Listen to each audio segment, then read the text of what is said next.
Assalamualaikum warahmatullahi wabarakatuh. Ketemu lagi dengan saya, Bu Ratnawati, Mapel Sejarah Indonesia. Pas ini adalah untuk semester genap ya. Kalau kemarin kita semester ganjil. Oke, di semester genap ini kita juga tidak jauh beda sampai bab 6 bab, itu bab 12 ya. Terus di sini kita membahas tentang bagaimana Indonesia saat itu mempertahankan kemerdekaan yang baru didapatkan. Nah, sini kedatangan sekutu Indonesia, bagaimana cara mempertahankannya. Nah, sekarang kemarin saya sudah katakan bahwa kita menggunakan senjata. Nah, minggu selanjutnya Indonesia mempertahankan kemerdekaan itu tadi dengan strategi diplomasi ataupun perundingan. Oke, berarti kan ini yang saya katakan bahwa dengan senjata kita tahu bahwa senjata kita pada saat itu jauh sangat dibandingkan mereka yang bangsa asing pada saat itu. Akhirnya para tokoh berjuang pada masa itu menggunakan diplomasi, yaitu perundingan. Dari sini tujuannya itu melalui 3 cara, ya bisa kalian perhatikan di sini, mencari dukungan dari negara-negara anggota PBB, ya. Terus kedua, membawa masalah Indonesia ini pada Dewan Keamanan PBB. Di mana kita tahu Dewan Keamanan PBB itu adalah untuk mengamankan negara-negara bersengketa di dunia ini, termasuk Indonesia. Terus ketiga, berunding langsung dengan PBB. Nah, Belanda menginginkan Indonesia itu menjadi bagian dari kerajaan Belanda, tetapi ditolak oleh Haji Agus Salim pada masa itu. Ya nggak mungkin lah ya kita memberikan negara kita sebagai uninya bangsa Belanda. Nah, karena beliau menginginkan bahwa negara Indonesia itu merdeka berdaulat penuh, ya, maka diadakan suatu perjanjian dengan atau perundingan dengan bangsa asing tersebut, terutama Belanda tadi. Oke, nah ini dia yang perundingan saya maksud di sini. Mungkin kalian pernah dengar ada perundingan Linggarjati, ada Renville, ada Rombroyan ya. Oke, di sini kita bahas tentang Linggarjati. Pernah dengar Linggarjati?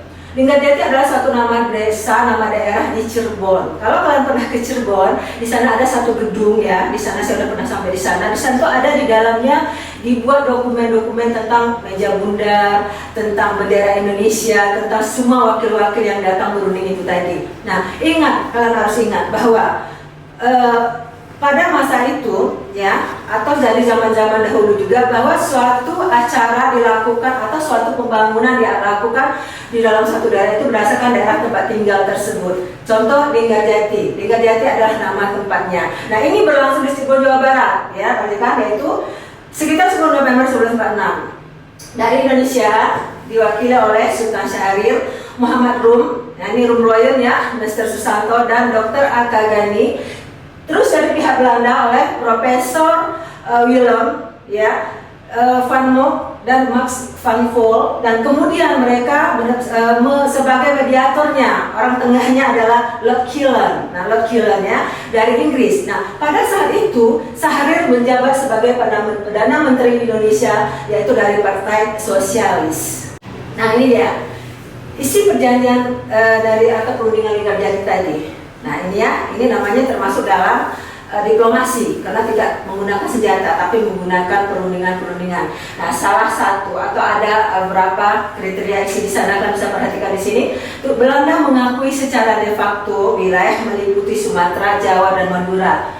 Terus Belanda harus meninggalkan wilayah de facto paling lambat tanggal 1 Januari 1945. Nah, ini Belanda tadinya mau mengakui gitu ya, tetapi ya kita tahu dari awal penjajahan dulu mereka datangnya baik, disambut dengan baik, tetapi akhirnya mereka serakah ingin menguasai itu tadi. Nah, itu dia pertama sekali ya. Terus kedua, Indonesia dan Belanda bekerja sama untuk membentuk RIS, Negara Indonesia Serikat gitu ya, yang akan diselenggarakan sebelum Januari 1949. Nah, ini nanti juga mendapat tantangan ya. Kalau RIS dibentuk, maka ada wilayah Indonesia tidak termasuk dalam NKRI. Sementara kita merdeka mau mempertahankan NKRI itu tadi, yaitu dari Sabang sampai Merauke. Ya, nanti kita bahas untuk selanjutnya. Oke, next, RIS dan Belanda akan membentuk Uni Indonesia yang diketuai oleh Ratu Belanda. Pada masa itu adalah Ratu Wilhelmina. Beliau ingin menguasai tapi buat negara bagian di Indonesia seperti ini. Perjanjian Linggarjati ini ditandatangani oleh Maret 1947, yaitu tadi di Istana Ritsuit atau istana sekarang dimiliki sisi positif dan negatifnya bagi Indonesia. Nah, Ritsuit ini di mana? Ada yang tahu? Ritsuit ini adalah Istana Bogor yang sekarang itu ya.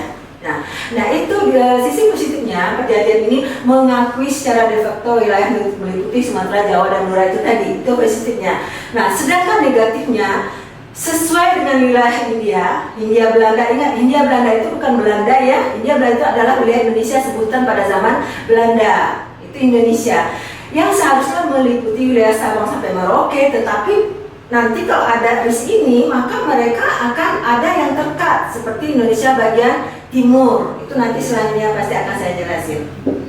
Nah secara internal ya diperhatikan, secara internal sisi negatifnya rakyat sangat kecewa, udah jelas ya. Rakyat sangat kecewa pada kabinet pada masa itu adalah kabinet Syahrir III. Nah rakyat menganggap sebagai bukti lemahnya pemerintahan Indonesia pada saat itu. Nah kita juga tahu bahwa Indonesia merdeka saat itu pemerintah belum terlalu konsekuen, ya masih ada terjadi pemberontakan sana sini ya. Itulah mereka hadapi. Dengan tujuan pertama cuma satu, tidak mau terpecah belah. Nah akhirnya Syahrir memberikan mandatnya kepada menteri, kepada Presiden Soekarno pada masa saat itu. Ingat bahwa pada masa ini yang berkuasa itu menteri bukannya presiden. Ya ada nanti selanjutnya saya akan jelaskan bahwa tentang demokrasi terpimpin ada di sana. Terus secara eksternal, nah dari luar gitu ya, perjanjian ini tidak berlangsung baik. Karena mengapa? Dan karena terjadinya perbedaan penafsiran pada beberapa pasal yang undang-undang yang dibuat tadi. Belanda menolak kekuasaan Indonesia, ya, menolak kekuasaan Indonesia dengan kekuasaan de facto tadi. Terus dan dapat menempatkan perwakilannya dalam hubungan luar negeri, sedangkan Indonesia tidak mau seperti itu. Seandainya Belanda bisa mengakui seperti ini, maka seolah-olah Indonesia ini belum merdeka penuh seperti itu. Terus next, adanya perbedaan penafsiran tentang butir-butir perjanjian. Nah tadi kan ada perjanjian Linggarjati, tidak ada isinya. Misalnya berlaku de facto, ya, Belanda mengikuti peraturan. Ternyata setelah dibuat Belanda mengingkarinya, itu ya. Nah maka memicu munculnya ketegangan antara Indonesia dan Belanda pada saat itu. Akhirnya serangan terhadap wilayah yang dikuasai Indonesia yang dikenal dengan agresi militer pertama. Ini dia agresi militer pertama Belanda itu. Nah pada 21 Juli 1947 dengan tujuan merebut daerah-daerah perkebunan daerah yang ada di sumber minyak dan kekayaan alamnya. Itu tujuan Belanda pertamanya. Nah pada tanggal 9 Juli 1947 Belanda menembak pesawat. Nah pesawat membawa obat-obatan dari Singapura ya dan Malaysia ke Jogja. Pada saat itu tentara mengalami sakit segala macam, obat dia bawa dari sana, ditembak Belanda. Nah itu ya. Nah menewaskan Komodor Muda Agustinus Adi Sucipto dan Abdurrahman Saleh Adi Sumamoyosomo. Makanya Jogja sampai sekarang kita kenal bahwa bandaranya bernama Adi Sucipto ya, itu salah satunya. Terus tanggal 9 Agustus 47 secara sepihak ya Belanda itu memproklamasikan yang disebut dengan garis demokrasi Van Mook. Dia membuat garis sendiri ya. Dia ingin membagi Indonesia ini sesuka hatinya. Dan sini dibaginya menjadi sepertiga wilayah, yaitu hanya mencakup wilayah Jawa Tengah, bagian timur. Terus ini otomatis merugikan bangsa Indonesia. Karena kita tujuannya tadi tidak mau terbagi-bagi ya menjadi satu. Akhirnya masalah ini dibawa ke PBB. Ya, ke PBB agar PBB Indonesia mengharap agar PBB ini mengambil sikap bagaimana untuk mengatasi masalah antara Indonesia dan Belanda yang mengingkari perjanjian telah dibuat tadi. Nah inilah yang harus diangkat oleh Dewan Keamanan PBB pada saat itu. Nah pada tanggal 1 Agustus 1947 sini DKPBB ini Dewan Keamanan PBB ya, itu mengadakan pertemuan yang dihadiri oleh Sultan Syahrir, itu dari pihak Indonesia, Nama Agus Salim. Nah mengakui eksistensi Indonesia secara de facto ya sejak tahun 1947. Nah terus Dewan Keamanan PBB menggunakan nama Indonesia, bukan Nederlandis lagi. Nah itu tadi saya katakan ya bahwa zaman Belanda sebelum ini mereka memberi nama Indonesia adalah Hindia Belanda atau Nederland Indies, tetapi Indonesia tidak bisa menerima. Akhirnya Dewan Keamanan PBB diakui lagi bahwa nama Indonesia itu tadi. Terus kedua negara tersebut melakukan gencatan senjata pada tanggal 17 Agustus 1947. Oke, nah ini perhatikan di sini ada KTN namanya, Komisi Tiga Negara. KTN ini kalian tahu? KTN ini adalah suatu badan sebagai orang tengahnya lah ya. Misalnya Belanda Indonesia berantem, ada orang tengahnya. Ini dia KTN. Nah, Komisi Tiga Negara ini pada tanggal 25 Agustus 1947 oleh Dewan Keamanan PBB membentuk komisi sebagai penengah. Ini yang saya katakan tadi, sebagai penengah dari konflik antara Belanda dan Indonesia. Nah, yang beranggotakan Australia, Indonesia, terus Amerika. Ya, Amerika sini bisa kalau perhatikan ada nama anggota-anggotanya. Nah, sebagai orang tengahnya juga mewakili bahwa jangan terjadi bentrok antara Indonesia dan Belanda tersebut. Oke, nah ini dia. Komisi ini, KTN ini tadi, Komisi Tiga Negara ini tadi, diperkuatkan oleh personel militer Amerika Serikat, sedangkan Prancis sebagai peninjau pada saat itu. Nah, tanggal 20 Oktober 1947, KTN memutuskan tugasnya di Indonesia untuk menyelesaikan sengketa Indonesia dan Belanda dengan damai. Nah, mengapa? Karena mereka tidak mengharap ada Belanda sama Indonesia terjadi berperangan, akhirnya membuat gencatan senjata oleh KTN tadi. Nah, KTN berhak mengambil inisiatif karena beliau dipercaya oleh PBB sebagai orang tengah ya. Sedangkan masalah politik hanya memberikan saran. Nah, tepatnya pada tanggal 27 Oktober 1947, Komisi Tiga Negara atau KTN ini tiba di Indonesia dan memulaikan pekerjaannya sebagai penengah antara Indonesia dan Belanda pada saat itu. Oke, nah tadi ada Linggarjati, ada KTN, ada Renville. Nah, tadi saya sudah pernah katakan sama kalian bahwa suatu perundingan atau suatu perjanjian dilakukan oleh kedua belah pihak, mereka berdasarkan tempat di mana mereka mengadakan. Nah, perjanjian Linggarjati di desa Linggarjati di Cirebon. Perjanjian Renville. Nah, ini adalah di atas sebuah kapal ya, namanya kapal Renville milik Amerika Serikat. Nah, ini KTN, Komisi Tiga Negara ini mengadakan perundingan di sini, yang netral katanya, tidak sana tidak sini tapi tengah-tengahnya. Itu ada sebuah kapal namanya kapal Renville yang dimulai tanggal 8 Desember 1947. Terus dari pihak KTN adanya Dr. Frank Graham sebagai ketuanya, Paul Van Zelen sebagai anggota, dan Richard Kennedy sebagai anggota. Dari pihak Indonesia, Amir Saripudin sebagai ketua, Ali Satrio Amijoyo juga anggota, Agus Salim, dan Dr. Lemina, Dr. Choptek, dan Nasrul sebagai anggotanya. Terus dari pihak Belanda, nah tadi kan kita KTN Indonesia dan Belanda ya. Dari pihak Belanda adanya Abdul Qadir Wijoatmojo sebagai ketuanya, Mr. Van der Boek, terus Mr. De Somukil sebagai anggotanya dari pihak Belanda dalam perjanjian Renville tersebut. Nah, berapa keputusan dihasilkan? Nah, perjanjian tadi di Renville, di kapal Renville Amerika Serikat tadi itu menghasilkan beberapa keputusan. Bisa kita perhatikan ada 3 keputusan.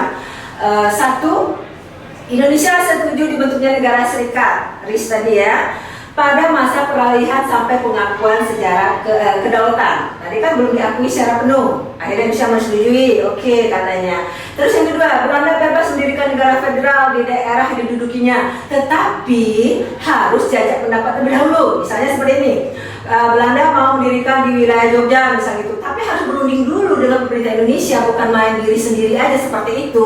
Nah, awalnya nanti diikuti, tapi akhirnya muncul lagi perundingan selanjutnya karena Belanda mengingkari perjanjian tersebut. Nah, terus yang ketiga, pemerintah Indonesia bersedia menarik pasukannya, mengosongkan daerah-daerah yang berada di belakang garis panggung itu tadi, kemudian masuklah ke dalam wilayah Indonesia.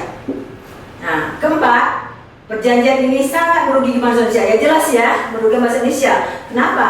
Orang Belanda bisa membuat sesuka hatinya pemerintahan, anggota, tentara segala macam di daerah kita sendiri, gitu ya. Terus yang kelima, rakyat sudah tidak percaya lagi terhadap kabinet Syahrir. Nah, ini dia. Nanti selanjutnya ya ada jatuh bangunnya kabinet, inilah salah satu sebabnya. Karena rakyat tidak percaya dengan pemerintah pusat. Nah, akhirnya kabinet pun jatuh dan menyerahkan mandatnya kepada presiden tahun 48. Dan Belanda terus mendirikan negara-negara bonekanya dan dipimpin oleh organisasi WFO. Next, situasi semakin memburuk. Nah, Belanda mengepung Jogja pada saat itu. Terus dikenal dengan agresi kedua pada tahun 1948 tersebut. Nah, Jogja dikuasai para pemimpin, ditawan oleh Belanda, dan hatta Bung Karno itu dibuang ke Bangka dan ditempatkan di Sumatera Utara saat itu. Oke, tadi tentang diplomasi ya, mengenai para tokoh pertama, diplomasi pertama, masih ada diplomasi selanjutnya ya.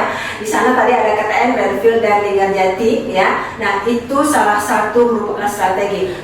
Terus terjadinya pertikaian karena belum selesai lagi diplomasi pertama, maka nanti setelah tokoh-tokoh itu timbul lagi diplomasi selanjutnya. Oke, untuk pertemuan kali ini tentang diplomasi kita cukup sampai di sini. Sampai jumpa di pertemuan selanjutnya, masih tentang diplomasi Indonesia antara Indonesia dan Belanda. Sampai jumpa.